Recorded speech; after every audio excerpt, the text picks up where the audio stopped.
नमस्कार, स्वागत है आपका संसद टीवी में। मैं हूं आपके साथ अमृता चौरसिया। खबरों को विस्तार से जानेंगे, लेकिन उससे पहले नजर हेडलाइंस पर। प्रधानमंत्री नरेंद्र मोदी और ब्रिटिश पीएम कीर स्टारमर की मुंबई में आज हुई द्विपक्षीय वार्ता। रक्षा, व्यापार, तकनीक शीर्ष एजेंडा। दोनों देश विजन 2035 रोड मैप के तहत भारत यूके रणनीतिक साझेदारी की प्रगति की करेंगे समीक्षा। 64 भारतीय कंपनियों का ब्रिटेन में कुल 1.3 अरब पौंड का निवेश प्रस्तावित। नवी मुंबई को मिला एक और नया अंतर्राष्ट्रीय हवाई अड्डा। प्रधानमंत्री मोदी ने किया उद्घाटन। दिसंबर से परिचालन की उम्मीद। परियोजना की अनुमानित लागत $5 बिलियन। वहीं मुंबई मेट्रो लाइन 3 का अंतिम चरण आज से शुरू। प्रोजेक्ट लगभग 12,200 करोड़ की लागत से हुआ पूरा। मुंबई के यातायात दबाव में कमी आने और यात्रा सुविधा में सुधार की उम्मीद।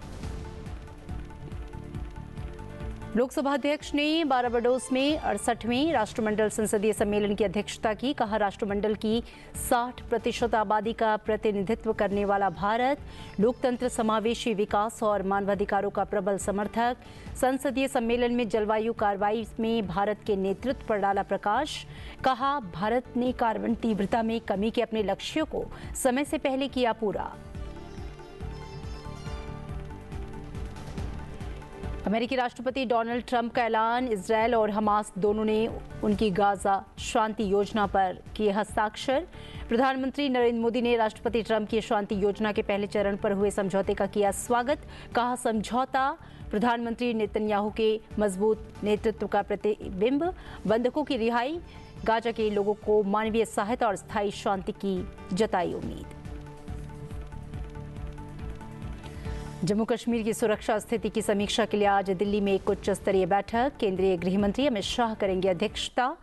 बैठक केंद्र शासित प्रदेश में मौजूदा सुरक्षा हालात, आतंकवाद रोधी अभियानों की प्रगति और विभिन्न सुरक्षा एजेंसियों के बीच समन्वय की स्थिति का होगा आकलन।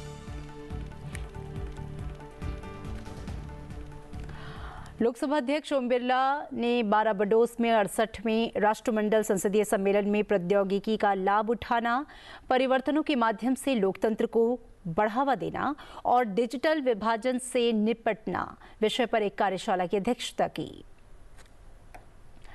उन्होंने कहा कि राष्ट्रमंडल की 60% आबादी का प्रतिनिधित्व करने वाला भारत लोकतंत्र, समावेशी विकास और मानवाधिकारों का लगातार समर्थन करता आ रहा है। उन्होंने बारबाडोस में 68वें राष्ट्रमंडल संसदीय सम्मेलन में जलवायु कार्रवाई में भारत के नेतृत्व पर प्रकाश डाला। उन्होंने कहा कि भारत ने कार्बन तीव्रता में कमी के अपने लक्ष्यों को समय से पहले हासिल किया है और ग्रीन हाइड्रोजन मिशन और सौर पार्क जैसी पहलों को आगे बढ़ा रहा है। लोकसभा अध्यक्ष ने डिजिटल परिवर्तन, महिला एवं युवा सशक्तिकरण और नागरिक सहभागिता, पारदर्शिता, स्थिरता और समावेशी विकास के निर्माण में भारत की प्रगति को साझा किया।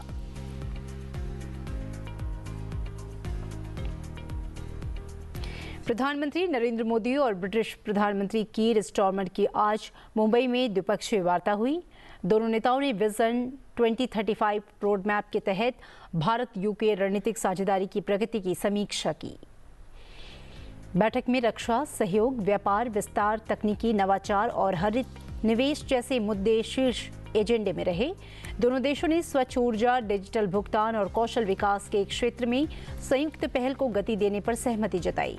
वार्ता के बाद दोनों नेताओं ने ग्लोबल फिनटेक फेस्ट में मुख्य भाषण दिया, जहां पे उन्होंने डिजिटल फाइनेंस और स्टार्टअप सहयोग पर जोर दिया। ब्रिटेन में 64 भारतीय कंपनियों द्वारा लगभग 1.3 पौंड अरब के निवेश की घोषणा इस यात्रा की प्रमुख उपलब्धि रही। इस मुलाकात को भारत यूके संबंधों के लिए एक नई ऊर्जा और रणनीतिक गहराई देने वाला कदम माना जा रहा है।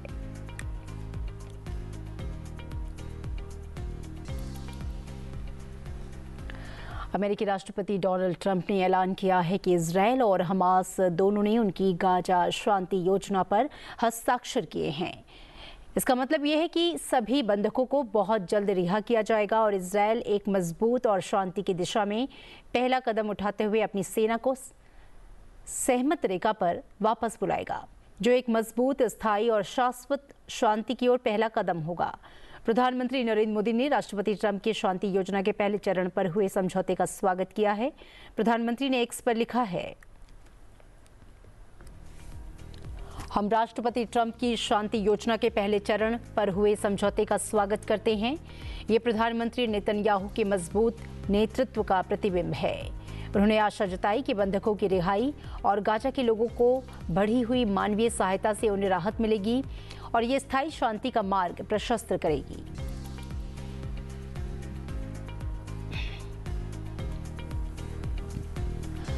भारत और ऑस्ट्रेलिया ने अपने रणनीतिक सहयोग को और ऊंचाई पर पहुंचा दिया है। रक्षा मंत्री राजनाथ सिंह और ऑस्ट्रेलिया के रक्षा मंत्री एवं डिप्टी प्रधानमंत्री रिचर्ड माल्स की मौजूदगी में दोनों देशों ने महत्वपूर्ण रक्षा समझौतों पर हस्ताक्षर किए हैं। कैनबरा स्थित संसद भवन में राजनाथ सिंह और रिचर्ड माल्स ने वरिष्ठ रक्षा अधिकारियों के साथ बैठक की। दोनों नेताओं ने भारत ऑस्ट्रेलिया रक्षा सहयोग में तेजी से हो रही प्रगति की सराहना की और वार्ता को उपयोगी, दूरदर्शी और रणनीतिक समन्वय को आगे बढ़ाने वाला बताया। समझौते पर हस्ताक्षर होने के बाद माल्स ने कहा कि समझौते पर हस्ताक्षर दोनों देशों के बीच भरोसे और मजबूत रणनीतिक भागीदारी की इच्छा को दर्शाता है। इससे दोनों देशों की सेनाओं के बीच अभियानगत स्तर पर करीबी और ज्यादा बढ़ेगी। I think the significance of today is that what we are seeing in terms of a deep trust and a strategic alignment is now being expressed in a much deeper operational level of engagement between our two defence forces. The agreement that we've signed in terms of staff talks between our operational commands is hugely significant. I mean, this will really see a much closer operational engagement between our two defence forces, and we're very excited about that. और केंद्रीय गृह मंत्री अमित शाह आज राष्ट्रीय राजधानी दिल्ली में जम्मू कश्मीर की सुरक्षा स्थिति की समीक्षा के लिए एक उच्च स्तरीय बैठक की अध्यक्षता करेंगे। ये बैठक केंद्र शासित प्रदेश में मौजूदा सुरक्षा हालात, आतंकवाद रोधी अभियानों की प्रगति और विभिन्न सुरक्षा एजेंसियों के बीच समन्वय की स्थिति का आकलन करने के उद्देश्य से बुलाई गई है। बैठक के दौरान पीर पंजाल क्षेत्र की सुरक्षा स्थिति और केंद्र शासित प्रदेश में चल रही विकास परियोजनाओं की समीक्षा की जाएगी। इस अहम बैठक में जम्मू कश्मीर के राज्यपाल मनोज सिन्हा, केंद्रीय गृह मंत्रालय के वरिष्ठ अधिकारी, जम्मू कश्मीर पुलिस के शीर्ष अधिकारी, केंद्रीय सशस्त्र पुलिस बलों और भारतीय सेना के वरिष्ठ अधिकारी शामिल होंगे। इसके अलावा केंद्रीय गृह सचिव गोविंद मोहन और खुफिया ब्यूरो के निदेशक तपन डेका भी इस बैठक में मौजूद रहेंगे। और रिजर्व बैंक के गवर्नर संजय मल्होत्रा ने बुधवार को वित्तीय प्रौद्योगिकी कंपनियों से ऐसे उत्पाद डिजाइन करने को कहा है जो उपयोग में आसान हों और सभी के लिए सुलभ हों। इससे भारत को वित्तीय समावेशन हासिल करने और 2047 तक विकसित राष्ट्र बनने में मदद मिलेगी। ग्लोबल फिनटेक फेस्ट 2025 को संबोधित करते हुए मल्होत्रा ने बढ़ते डिजिटल धोखाधड़ी के मुद्दे को भी उठाया और इस समस्या को रोकने के लिए प्रयास करने की जोरदार वकालत की। उन्होंने देश के तेजी से बढ़ते फिनटेक परिस्थितिकी तंत्र से वित्तीय समावेशन को प्राथमिकता देने और केवल उच्च लाभ का वादा करने वाले विशेषाधिकार प्राप्त क्षेत्रों पर ध्यान केंद्रित करने की बजाय वंचितों के लिए उत्पाद बनाने का आग्रह किया। The kind of systems that we have built now, the data that is leveraged by these IT systems, it takes few minutes. What used to take months to file your IT returns, collecting all the data. Now that data is available at the click of a button, and within a few minutes one is able to file returns because of this availability of data. The returns get processed, on average in 10 days. And refunds, many of the refunds happen, within 24 hours. This is the strength of data which has become available. Similarly, GST. The GST today is actually driving and has been enabled and has been made possible because of IT. If IT had not been there, the GST that we have today, which is unique in the world, because being a federal country, 28 states, 7 UTs, and the center, different legislations, different legislatures, but still word by word, the laws are the same other than the difference in the name of the act, the state, but enabled by one unifying backbone, which is the GSTN, enabling the transmission of purchases and sales in one state to another. So this data layer, again, because of the digitalization efforts of all people in government, outside government, DigiLocker, again, initiative, of the government, has enabled us to share documents securely in these digital forms. और केंद्रीय विज्ञान एवं प्रौद्योगिकी राज्य मंत्री doctor Jitendra Singh ने कहा है कि भारत की अंतरिक्ष अर्थव्यवस्था के साल 2033 तक लगभग 44 अरब डॉलर तक पहुंचने का अनुमान है। उन्होंने इस बात पर जोर दिया कि ऐतिहासिक सुधार और निजी क्षेत्र की भागीदारी देश को वैश्विक अंतरिक्ष खिलाड़ी के रूप में उभरने में मदद कर रही है। इंडिया मोबाइल कांग्रेस 2025 में सेटकॉम को संबोधित करते हुए डॉक्टर जितेंद्र सिंह ने भारत की दीर्घकालिक अंतरिक्ष रोडमैप पर प्रकाश डाला। साल 2035 तक भारत अपना भारतीय अंतरिक्ष स्टेशन स्थापित करने की योजना बना रहा है, जबकि 2040 तक एक भारतीय अंतरिक्ष यात्री के चंद्रमा पर उतरने और विकसित भारत 2047 के विजन की घोषणा करने की उम्मीद है। रोडमैप में अगले 15 वर्षों में 100 से अधिक उपग्रहों को प्रक्षेपित करने की भी परिकल्पना की गई है, जिनमें से अधिकांश सरकारी निजी भागीदारी के माध्यम से विकसित किए गए छोटे उपग्रह होंगे। And the space policy formally came out in 2023, and just in a few years, the results are miraculous. About, I think, half a decade back, we were just single digits space startup. Today, we have around 300 or more, and some of them world potential, and some of them turned into new creative entrepreneurs. I think I'm seeing one of them over there. So you owe it to them. So this is the change that has happened in just half a decade. So you can see how much of talent, how much of potential was waiting to happen in this country. But we were possibly prisoners of a mindset. And our space economy was almost dismal. Today is more than $8 billion US, and if we proceed like this in the fast track that we are, the projections indicate that in next 7-8 years we'll be going about 5 times higher, that is about 40 or 45 billion US dollar, which is again a huge jump, rather a quantum jump. We were lending our launching pads for foreign satellites, but the enthusiasm was lacking and was just happening in the course of time. And there's been a huge push. I'll try to substantiate when I say that the total number of foreign satellites launched till now from Sriharikota is 433, out of which as many as 398, which means more than 90% have been launched only after 2014. So this means there was some missing link which was preventing this from happening. And we have so far earned as many as 292 million euros and 172 million US dollars from these launchings. 9 universities of UK are setting up campuses in India, with the University of Southampton leading the charge by setting up a campus in India in July 2025 under the new Education Policy 2020. These campuses will bring global classrooms within reach of Indian students at home. This will also enhance their access to international research opportunities and will promote university R&D collaboration and academia industry partnerships. We welcome the 9 UK universities to India, marking a new chapter in India-UK educational collaboration.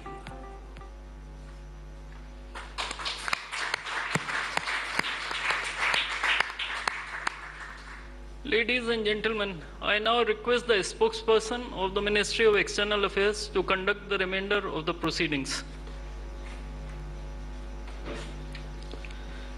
Namaskar, good afternoon. Right Honorable Sir Keir Starmer, Prime Minister of the United Kingdom, Honorable Prime Minister of India, Shri Narendra Modi, Honorable Ministers, members of both delegation, distinguished guests and friends from the media. We will now have the press statements. May I request Honorable Prime Minister of India, Shri Narendra Modi, to give his remarks to the media.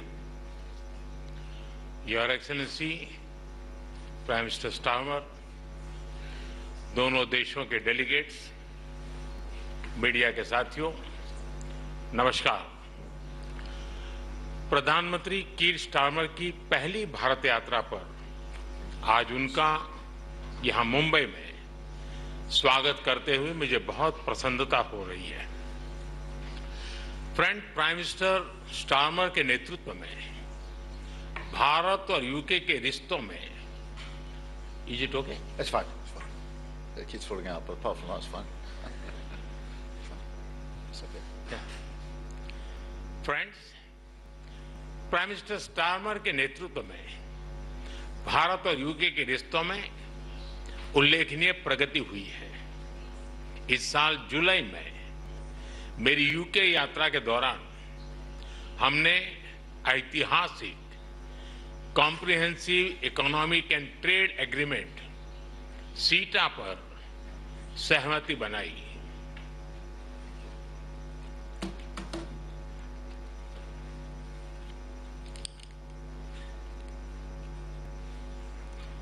इस समझौते से दोनों देशों के import cost में कमी आएगी, युवाओं के लिए रोजगार के नए अवसर बनेंगे, व्यापार बढ़ेगा और इसका लाभ हमारे उद्योग तथा उपभोक्ता दोनों को ही मिलेगा। एग्रीमेंट के कुछ ही महीनों में आपका यह भारत दौरा और आपके साथ आया अब तक का सबसे बड़ा बिजनेस डेलीगेशन भारत यूके साझेदारी में आई नई ऊर्जा और व्यापक दृष्टि का प्रतीक है।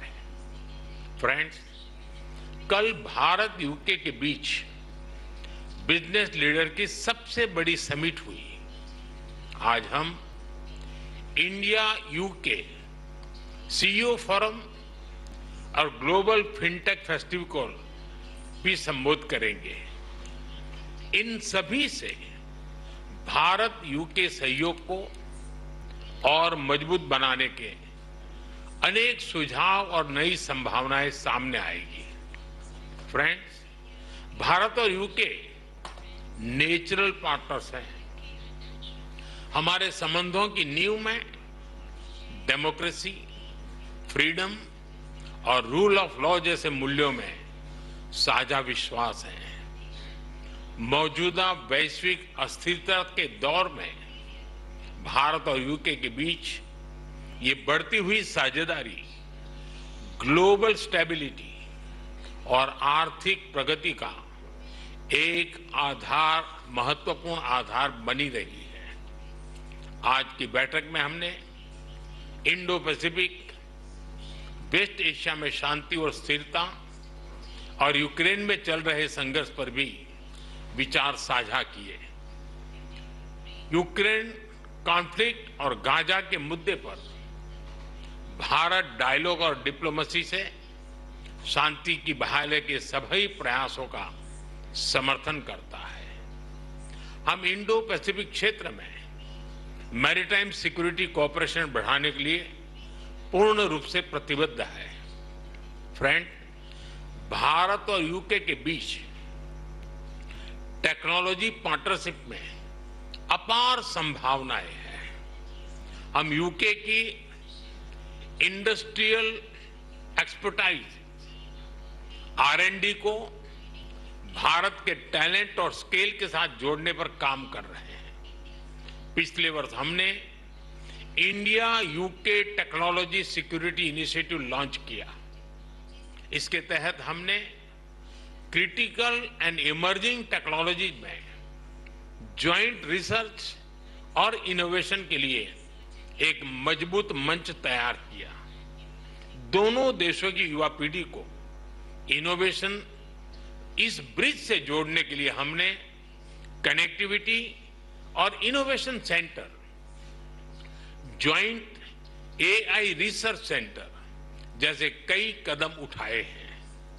हमने क्रिटिकल मिनरल्स पर सहयोग के लिए एक इंडस्ट्री गिल्ड और सप्लाई चेन ऑब्जर्वेटरी की स्थापना का निर्णय लिया है। इसका सैटेलाइट कैंपस ISM धनबाद में होगा।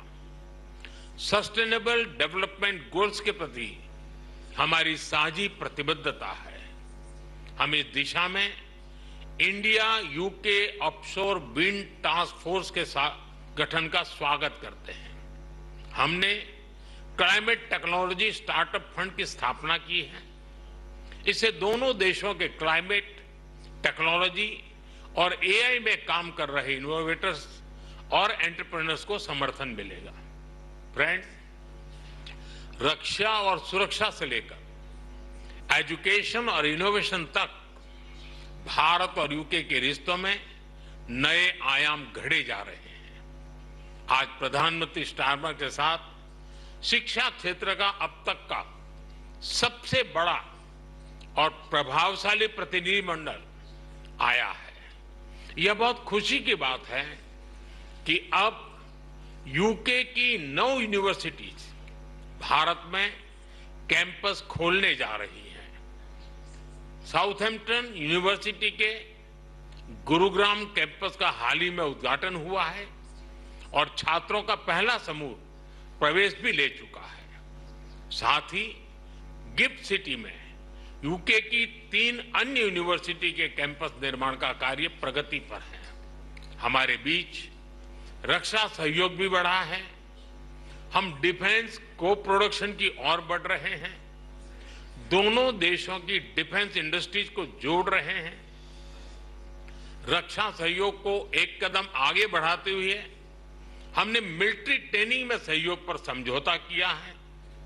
इसके तहत भारतीय वायुसेना के फ्लाइंग इंस्ट्रक्टर्स यूके की रॉयल एयरफोर्स में ट्रेनर्स के रूप में कार्य करेंगे। ये विशेष संयोग है कि जहां एक और देश की आर्थिक राजधानी मुंबई में ये बैठक हो रही है, वहीं दूसरी ओर हमारे नौसैनिक जहाज कॉकन 2025 जॉइंट एक्सरसाइज कर रहे हैं। फ्रेंड्स, यूके में बसे 1.8 मिलियन भारतीय हमारी साझेदारी की जीवंत कड़ी है। ब्रिटिश समाज और अर्थव्यवस्था में अपने मूल्यवान योगदान से उन्होंने दोनों देशों के बीच मित्रता, सहयोग और विकास के पुल को मजबूत किया है। फ्रेंड्स, भारत का डायनेमिज्म और यूके की एक्सपर्टाइज मिलकर एक यूनिक सिनर्जी बनाती है। हमारी साझेदारी ट्रस्टवर्दी है, टैलेंट और टेक्नोलॉजी ड्रिवन है।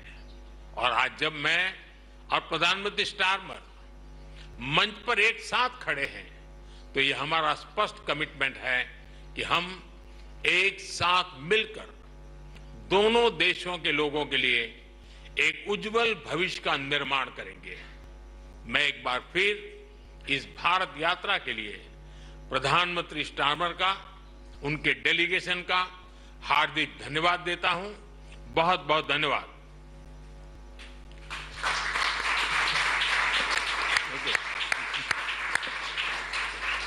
Thank you, sir. May I now request Right Honourable Sir Keir Starmer, Prime Minister of the United Kingdom, to give his remarks to the media. Namaskar, Dosto.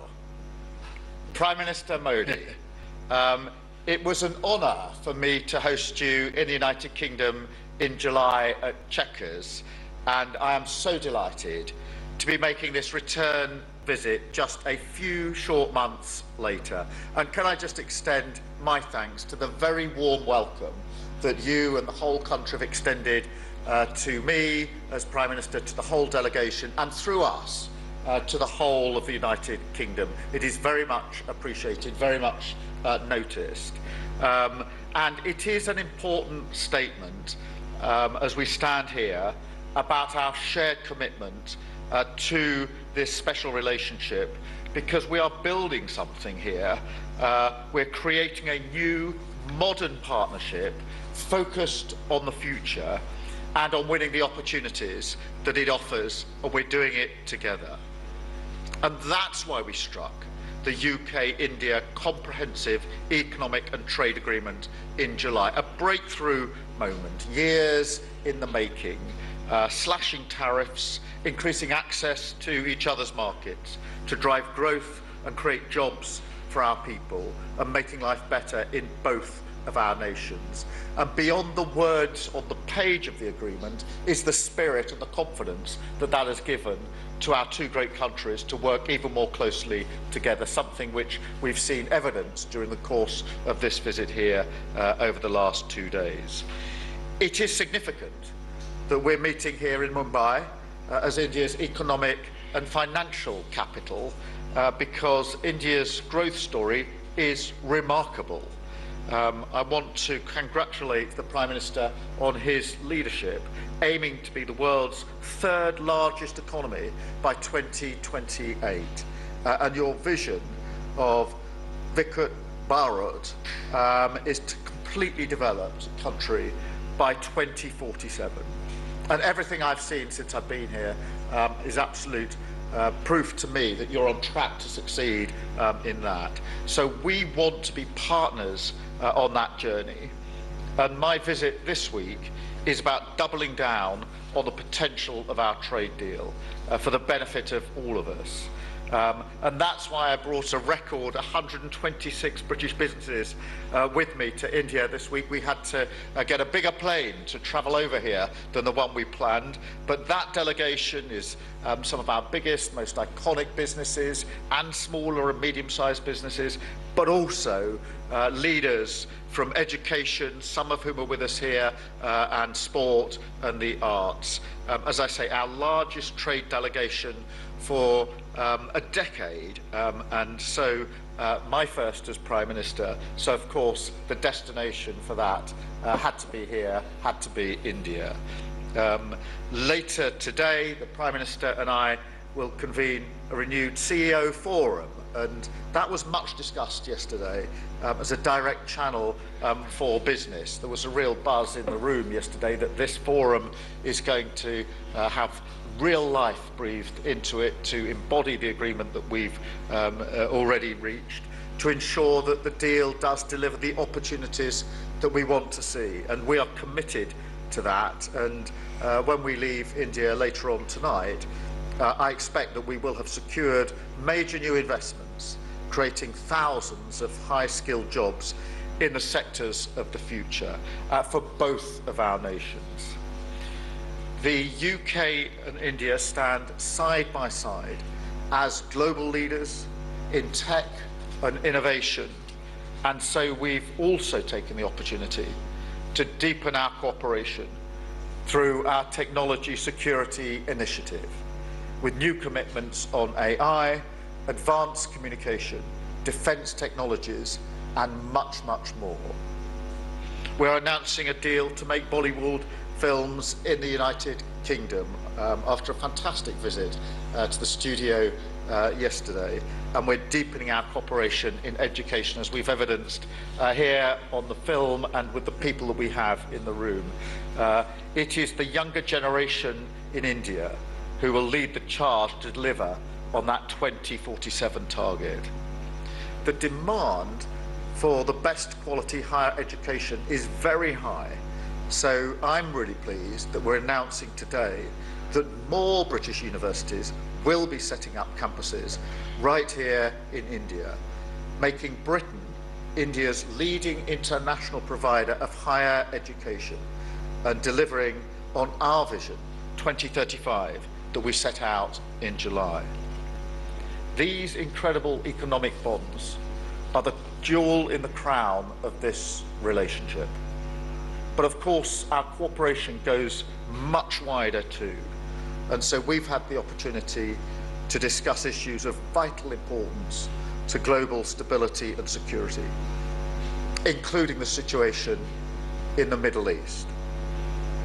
I strongly welcome the news that a deal has been reached on the first stage of the peace plan in Gaza. This is a moment of profound relief that we felt around the world, but particularly for the hostages their families, and for the civilian population of Gaza, who have all endured unimaginable suffering over the last 2 years. I'm grateful for the tireless diplomatic efforts of Egypt, Qatar, Turkey, United States, and many others in securing this crucial first step. This agreement must now be implemented in full, without delay, and be accompanied by the immediate lifting of all restrictions on life-saving humanitarian aid to Gaza. The UK will support these crucial immediate steps and the next stages of the talks to ensure the full implementation of the peace plan.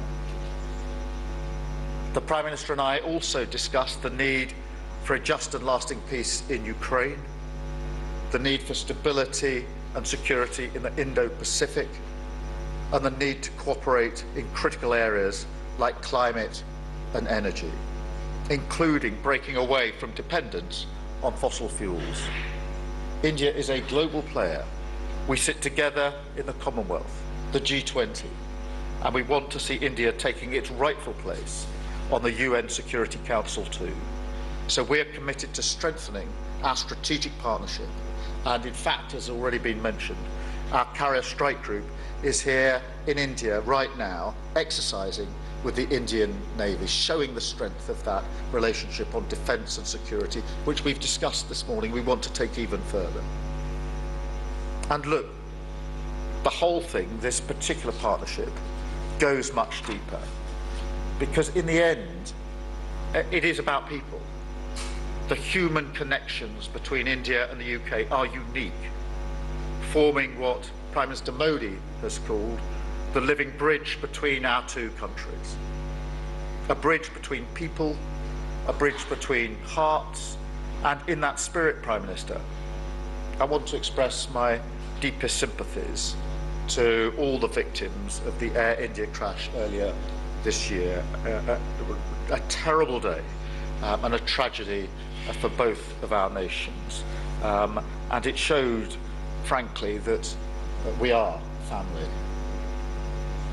And I am proud this week that we're taking this incredible partnership between our two nations and making it stronger than ever for working people on both sides of that bridge. Finally, I'd like to take this opportunity as we enter the festive period to wish the people of India joy and happiness and a very happy Diwali. Diwali ki shubh kam inai. Thank you.